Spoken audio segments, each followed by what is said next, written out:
அனைவருக்கும் வணக்கம். தினசரி செய்திகள்ல இன்றைக்கு சமூக ஊடகங்கள் ஆக்கிரமிச்சு, அரசியல் களத்திலும் அதே மாரி பொது சமூகத்திலும் பேசுபொருளாக மாறி இருக்கக்கூடிய அரசு பள்ளிகள்ல நடந்த ஆன்மீக வகுப்புகள் தொடர்பான விவகாரம் தொடர்பா தான் இன்னைக்கு நம்ம பேச போறோம்.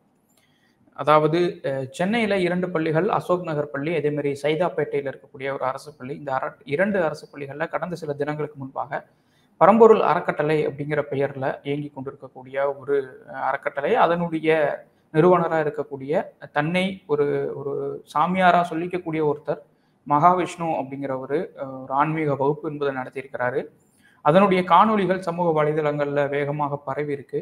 அதுல வந்து அவர் மூட நம்பிக்கைகளுக்கு ஆதரவான கருத்துக்களையும், அறிவியலுக்கு புறம்பான கருத்துக்களையும் மாணவர்கள் மத்தியில பிரச்சாரம் செஞ்சிருக்கிறாரு. அதை தட்டி கேட்ட ஒரு தமிழ் ஆசிரியர் சங்கர் அப்படின்னு சொல்லக்கூடிய அந்த பார்வை மாற்றுத்திறனாளி ஆசிரியர், அவரை சக ஆசிரியர்கள் முன்பாகவும், அதே மாதிரி மாணவர்கள் முன்பாகவும் அவமானப்படுத்தக்கூடிய வகையில அவர்ட்ட பேசியிருக்கிறாரு. இதை பெருமையா வீடியோ வேற எடுத்து அவருடைய சொந்த யூடியூப்லயே பரம்பொருள் அறக்கட்டளைன்னு இயங்கக்கூடிய அந்த யூடியூப்லயே போட்டிருக்காரு.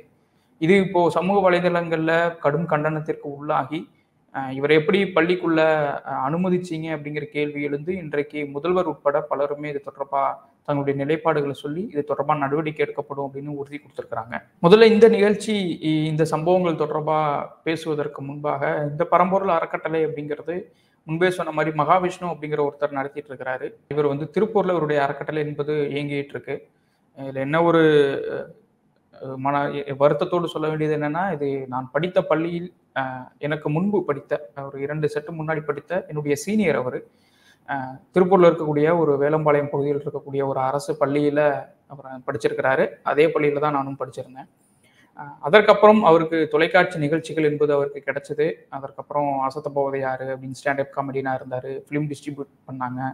அப்புறம் சினிமா தயாரிப்பாளராக போனாரு. அதுக்கப்புறம் இப்போது ஒரு சாமியாராக மாறி எல்லோருக்கும் ஞானம் கொடுக்கக்கூடிய நிலைக்கு தான் வந்து விட்டதாக நினைத்து பிதற்றிக் கொண்டிருக்கக்கூடிய ஒரு ஆசாமி. அவர் வெறும் இந்த 2 பள்ளிகளுக்கு மட்டும் தான் போயிருக்காரா அப்படின்னு கேட்டோம் அப்படின்னா கிடையாது. இதற்கு முன்பு நிறைய பள்ளிகளுக்கு போயிருக்கிறாரு. மரம் நட போறோம், குழந்தைகளுக்கு மரம் கொடுக்குறோம்னு சொல்லி நிறைய பள்ளிகளுக்குள் போயிருக்கிறாரு. அதே மாதிரி பாடத்திட்டத்துல வந்து திருவருட்பாவை இணைக்கணும் அப்படின்னு சொல்லி நிறைய அமைச்சர்கள், பாட நூல் தயாரிக்கக்கூடிய அந்த ஆணையத்தினுடைய தலைவராக இருக்கக்கூடியவங்க எல்லாம் சந்திச்சு பேசியிருக்கிறாரு. பல அரசு பள்ளிகள், கல்லூரிகள்ல இவர் ஏற்கனவே போயிருக்கிறாரு. சமீபத்தில் government arts and science college அவினாசியில் இருக்கக்கூடிய, திருப்பூர் மாவட்டம் அவினாசியில் இருக்கக்கூடிய கவர்மெண்ட் ஆர்ட்ஸ் அண்ட் சயின்ஸ் காலேஜில் இவருடைய டீம் போய் தியானம் சொல்லி கொடுக்குறேன்னு உள்ள போயிருக்குது. அதை முன்பே சொன்ன மாதிரி பல பள்ளிகளில் மரம் நடுவதற்கான வேலைகள்லையும் இவங்க போயிருக்கிறாங்க. இதில் என்ன ஒரு இந்த வீடியோவை பார்த்ததுலேருந்து என்ன ஒரு கோபம் வந்தது அப்படின்னா, அந்த வீடியோவில் ஒரு ஆசிரியரை, அதுவும் பார்வை மாற்றுத்திறனாளி ஆசிரியரை அப்படி சக மாணவர்கள் முன்னாடி, ஆசிரியர்கள் முன்னாடி எல்லாம் அப்படி கேள்வி எழுப்பும்போது சுற்றி இருந்த அத்தனை ஆசிரியர்களும் யாரை அடக்கியிருக்கணும் அப்படிங்கிறது கூட தெரியாம கேள்வி எழுப்பிய ஆசிரியரை சமாதானம் செய்யறோம், ஒரு வாயை அடைக்கிறோன்னு சொல்லி அவரை தனிமைப்படுத்தியிருக்கிறாங்க. அதை பார்க்கும்போதுதான் கொடுமையாக இருந்தது. இன்னொன்று, அவர் வீடியோக்குள்ள அதாவது அந்த வீடியோ அவர் போஸ்ட் பண்ணியிருக்க வீடியோலேயே அவர் பள்ளிக்குள்ள வரும்போது ஒரு என்சிசி உடை அணிந்த மாணவிகள் அவருக்கு சல்யூட் பண்றாங்க. அவர் ஏதோ ஒரு நாட்டினுடைய உயர்ந்த பதவியில் இருக்கக்கூடிய ஒருவரை போல அவரை அந்த பள்ளிகளுக்குள்ள அழைத்து வந்து உள்ளுக்குள்ள வந்து மாணவர்கள் உங்களை நாங்கள் வான் பண்றோன்னு அவர் சொல்றதெல்லாம் பார்க்கும்போது அந்த பிஞ்சு குழந்தைகளை குற்றவாளிகளாக மாற்றி அவர்களை வந்து அவங்க ஏதோ பாவம் பண்ணிக்கிட்ட மாதிரியும், அவங்க ஏதோ உலகத்தில் எதுவுமே தங்களால் எதுவுமே செய்ய முடியாம கையால் ஆகாதவளாக இருப்பவர்களை போல் அவர்களை ட்ரீட் பண்ணி அழுக வச்சு, இதைத்தான் கொஞ்ச நாளைக்கு முன்னாடி நடிகர் தாமு பண்ணாரு. அதை கண்டிச்சு நிறைய பேர் பேசினாங்க. அதற்கப்புறம் அது தொடர்பான விவரங்கள்லாம் வந்தது. திரும்பவும் இப்படி ஒரு சம்பவம் என்பது நடந்திருக்கு. இவரை யார் முதல்ல பள்ளிகளுக்குள்ள விட்டாங்க அப்படிங்கிற கேள்விதான் அதை பார்க்கும்போது எழுந்தது. அவர் அந்த வீடியோலயே பேசும்போது சொல்றாரு, சிஇஓக்கு இல்லாத அறிவு உனக்கு இருக்கான்னு கேட்கிறாரு ஒரு ஆசிரியரை பார்த்து. இவர் வந்து 10வது வரைக்கும் தான் படித்திருக்கிறார் என்பதுதான் செய்தி. 10வது வரைக்கும் மட்டும் படிச்சுட்டு ஒரு மாணவருக்கு பாடம் எடுக்கக்கூடிய ஆசிரியரை பார்த்து அறிவு இருக்குதா உனக்கு அப்படின்னு கேட்கக்கூடிய அந்த அதிகார தொனி என்பது எங்கிருந்து வந்தது அப்படிங்கிற கேள்வி நமக்கு எழுது. இன்றைக்கு அமைச்சர்கள் அந்த பள்ளிகளுக்கு போய் பேசியிருக்கிறாங்க, அதை கண்டிச்சிருக்கிறாங்க, நடவடிக்கை எடுக்க சொல்லியிருக்கிறாங்க. இதெல்லாம் ஒரு புறம். ஆனால் இம்மாதிரியான மனிதர்களை உள்ளுக்குள்ள விட்ட அந்த அவர்களை அலோ பண்ற அந்த மனோபாவம் இருக்குல்ல, அதுவும் எந்த இடத்துல அங்கலாய்ப்புப்பட வேண்டியதாக இருக்குன்னா, ஆசிரியர்கள் இதை செய்திருக்கிறார்கள் அப்படிங்கும் போதுதான் ரொம்பவுமே கஷ்டமா இருக்கு. அடுத்த தலைமுறையை உருவாக்கக்கூடிய ஆசிரியர்கள் இதை செய்திருக்கிறார்கள். இதை கண்டித்திருப்பது ஒரே ஒரு ஆசிரியர், அவர் தமிழ் ஆசிரியர். அந்த பள்ளியில் அறிவியல் ஆசிரியர்களே கிடையாதா? அந்த அறிவியல் ஆசிரியர்கள் இருக்கிறார்கள் என்றால் அவர்கள் என்ன அந்த குழந்தைங்களுக்கு சொல்லித்தராங்க? என்ன சொல்லித்தராங்க? அறிவியலை சொல்லித்தராங்களா? இல்ல இப்படி யாராவது ஒரு வரட்டு கதைகளை ஒப்பிக்கக்கூடிய ஒருத்தனை கூட்டிட்டு வந்து, இதுதான் வாழ்க்கை, இதுதான் கர்மா, இதுதான் பாவம், இதுதான் புண்ணியம், இதுதான் ஜென்மம். இத சொல்லிக் குடுக்கறக்கா ஆசிரியர்கள் சம்பளம் வாங்குறீங்க? என்ன நடக்குது அந்த பள்ளிகளுக்குள்ள? இது வெளியில வந்த காட்சிகள். வெளியில வராம எவ்வளவு காட்சிகள் இருக்கு.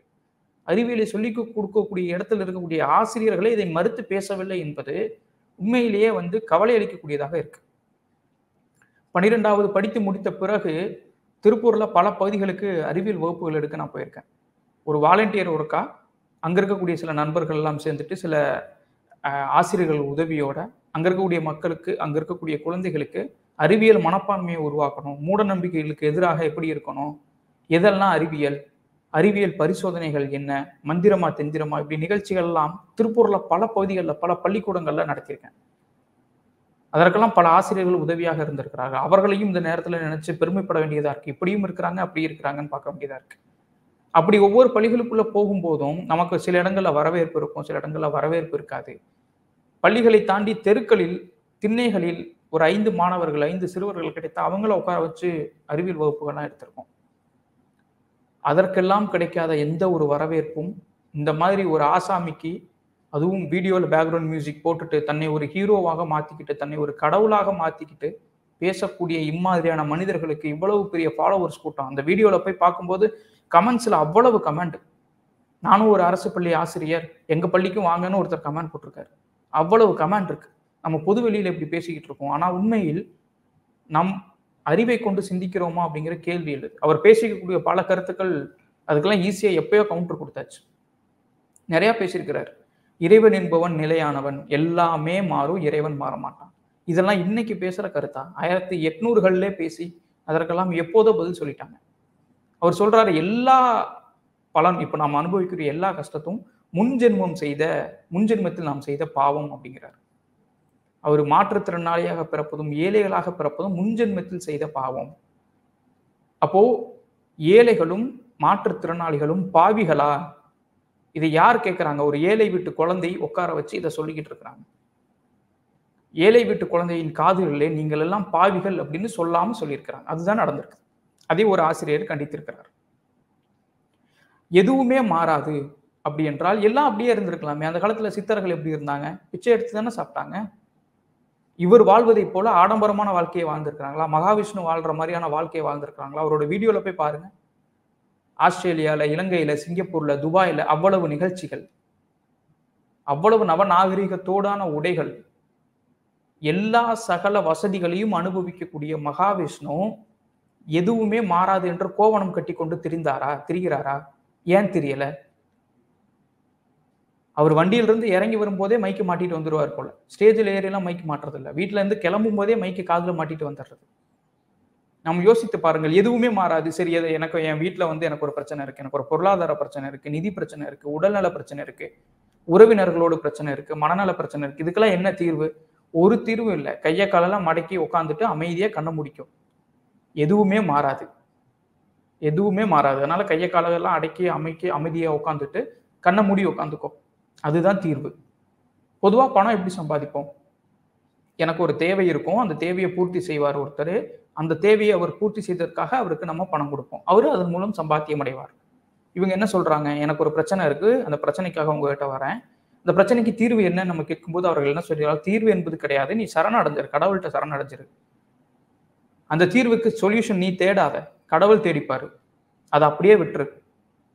எந்த பிரச்சனைக்கும் நீ தீர்வை தேடாத, கடவுள் உனக்காக கொடுத்துருவாரு. கொடுக்கலையா அதுதான் உன் விதி. அதெல்லாம் முன் ஜென்மத்தில் செய்த பாவம். சரி, முன் ஜென்மத்தில் நான் நல்லவனா இருந்தா இந்த ஜென்மத்தில் நல்லவனா தானே இருந்திருக்கணும். இல்ல, அது 7 தலைமுறைக்கும் செய்த பாவம். அப்ப எதுவுமே மாறாது. அப்ப ஏன் எதுவுமே மாறாதுன்னு இவங்க சொல்றாங்க அப்படின்னா, இந்த அமைப்பை அப்படியே வைத்திருக்க சொல்லணும் அப்படிங்கிறதா இவருடைய நோக்கம். அதன் மூலம் இவர்கள் ஒரு பொருளாதார ஆதாயம் அடைகிறார்கள். இதை தெரியாம நிறைய பேர் யோசிக்காம அவங்ககிட்ட போய் விழுகிறாங்க. ஏன் அமைப்பை அப்படியே வச்சிருக்கணும்? எனக்கு ஒரு பிரச்சனை இருக்கு, எனக்கு வேலை வாய்ப்பு பிரச்சனை இருக்கு, பசி பட்டினி பிரச்சனை இருக்கு, மருத்துவ பிரச்சனை இருக்கு, எங்ககிட்ட ரோடு போடல, எங்க வீட்டுல பிரச்சனை இருக்கு, உறவினர்கிட்ட பிரச்சனை இருக்கு, பக்கத்து வீட்டுக்காரன்ட்ட பிரச்சனை இருக்கு. இதெல்லாம் எப்ப தீர்க்கணும்? இதெல்லாம் யார் தீர்க்கணும்? என்னுடைய பசி பிரச்சனையை யார் தீர்க்கணும் அப்படின்னு ஒரு அரசுகிட்ட போய் நிற்கணும் அப்படின்னா அந்த அரசு அதை தீர்க்கணும். அரசுகிட்ட போகாமல் இருக்கிறதுக்கு என்ன பண்ணணும்? இதெல்லாம் விதின்னு சொல்லணும். இதெல்லாம் மாற்ற முடியாதுன்னு சொல்லணும். அதைத்தான் இவங்க செய்கிறாங்க. இந்த அமைப்பை பாதுகாக்கக்கூடிய ஒரு வேலையை செய்யக்கூடியவர்கள் தான் மகாவிஷ்ணு மாதிரியானவர்கள். இவர் இன்னொரு நித்யானந்தா தான். நித்யானந்தாக்கு டேப் வந்துச்சு, இவருக்கு இன்னும் டேப் வரல. அவ்வளவுதான் வித்தியாசம். வேற ஏதாவது வித்தியாசம் இருக்கா? கர்மா தான் எல்லாம். நீ முன்ஜென்மத்தில் செய்த பாவம் தான் உன்னை இப்படி ஆக்கியிருக்குன்னு மாற்றுத்திறனாளிகளை பார்த்து இவர் பேசிய பேச்சுக்காகவே இவர் மீது வழக்கு பதிவு செய்யும். அனைத்து வகை மாற்றுத்திறனாளிகள் சங்கம் இன்றைக்கு அவர் மீது சைதாப்பேட்டையில புகார் கொடுத்திருக்கிறாங்க. ஏழைகளை பாவிகள் என்றும் அவர் சொல்லியிருக்கிறார். அப்ப வேற யாரெல்லாம் நியாயவான்கள், யாரெல்லாம் புண்ணியவான்கள், யாரெல்லாம் புண்ணியவான்களோ, யாரெல்லாம் இப்போது செல்வ செழிப்பாக இருக்கிறார்களோ அவர்கள் எல்லாம் புண்ணியவான்கள். ஏன்னா அவங்கெல்லாம் போன ஜென்மத்துல ரொம்ப நல்லா இருந்திருக்காங்க, நல்லவங்களா இருந்திருக்கிறாங்க. அப்ப அம்பானி, அதானி, இந்த மாதிரி செல்வம் கொளிக்கக்கூடிய வாழ்க்கையில வாழக்கூடியவங்க எல்லாருமே புண்ணியவான்கள். அப்படிதானே? சாதாரணமா ரிக்ஷா ஓட்டுறவங்களும், சாதாரணமா ஆட்டோ ஓட்டுறவங்களும், சாதாரணமா பூ விற்கிறவங்களும், எப்படியாவது தான் பிள்ளைய படிக்க வச்சலாம் நினைச்சு செருப்பு தைக்கிறவங்களும் இவங்கெல்லாம் பாவிகளா? இதைத்தான் உட்காந்து ஒரு சேரை போட்டு, பெரிய சேரை போட்டு நடுவில் உட்காந்துக்கிட்டு, வயசு என்ன 35 வயசுக்குள்ள இருக்குமா, இவர் சொல்றாருன்னு இவர் காலில் போய் விழுகிறாங்க. யோசிக்க வேணாமா? அறிவு வேணாமா? கொஞ்சமாவது அறிவு வேணாமா? பெரியார் அதானே சொன்னாரு, நானே சொல்லியிருந்தாலும் நம்பாத, உன் அறிவை பயன்படுத்தி யோசி அப்படின்னு.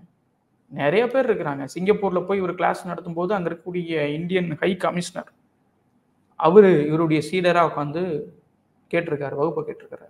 இலங்கை போகும்போது இலங்கை அமைச்சர்கள் இவரோட வகுப்பை உட்காந்து கேட்டிருக்கிறாங்க. இங்க இருக்கக்கூடிய பல அதிகாரிகள் இவர் வகுப்புக்கு போயிருக்கிறாங்க, அரசு அதிகாரிகள். அப்போ இந்த மிஷினரியிலேயே இப்படிதான் இருக்குது, அப்படிதான் எடுத்துக்க வேண்டியதாக இருக்குது. அவருடைய கருத்துக்கள் எந்த வகையிலும் ஏற்றுக்கொள்ளக்கூடியது அல்ல, அறிவியல் பூர்வமானதும் அல்ல. அறிவியல் என்பது என்ன? சோதனையின் மூலம், மீண்டும் மீண்டும் சோதனையின் மூலம் நிரூபிக்க வேண்டியது. அந்த கட்டாயம் என்பது அறிவியலுக்கு இருக்கு. இவங்களுக்கெல்லாம் அந்த கட்டாயமே கிடையாது. எங்கடா இருக்கு சொர்க்கம் அப்படின்னு கேட்டா எங்கேயோ இருக்கும்பாங்க.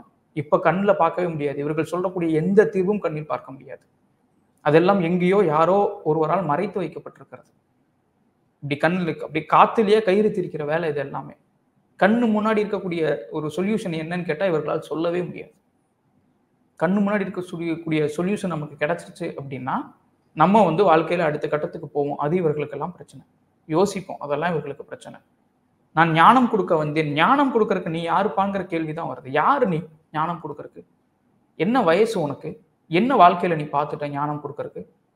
ஒன்னை மட்டும் தேர்ந்தெடுத்து ஞானம் கொடுன்னு அந்த கடவுள் அனுப்பிச்சு வச்சிருக்கிறாரா?